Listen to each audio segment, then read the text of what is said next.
Technegau anadlu dwfn. Mae anadlu dwfn yn dechneg ymlacio syml ond effeithiol iawn.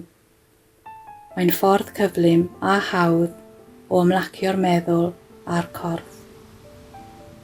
Dwi'n ei wneud i gymhareb o 3 i 5, 2 gwaith.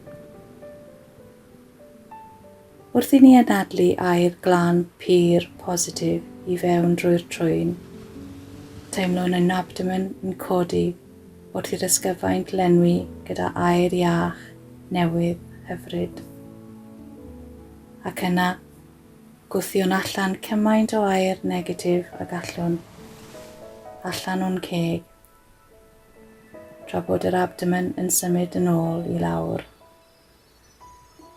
A teimlwn unrhyw negyddiaeth neu thensiwn yn gadael ein corff ar yr anadl allan.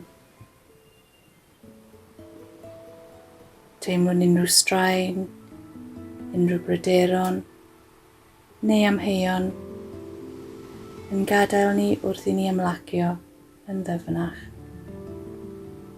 Parhewn ar ymarfer anadlu dwfn yma 2 gwaith.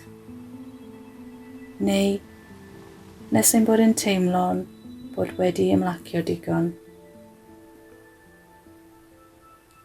Fe allwn ni ei wneud gyda'n gilydd yn awr os ych chi am, neu rhywbryd eto, pan mae'n fwy gyfleus i chi efallai.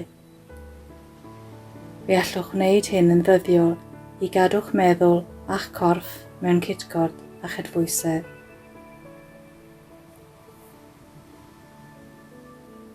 Eisteddwch neu gorweddwch yn gyffyrddus gyda cefn syth. Anadlwn mewn yn ddwfn trwy'r trwyn. 1, 2, 3.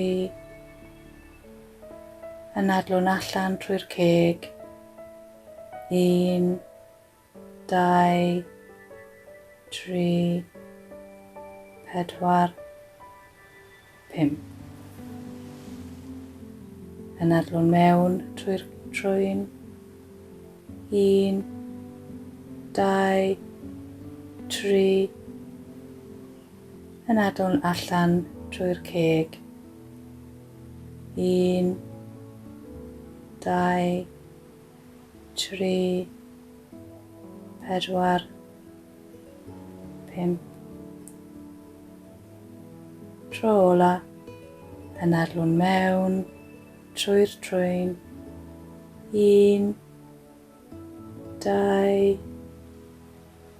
3. Ac anadlwn allan trwy'r ceg. 1, 2, 3, 4, 5. Ac ymlacion.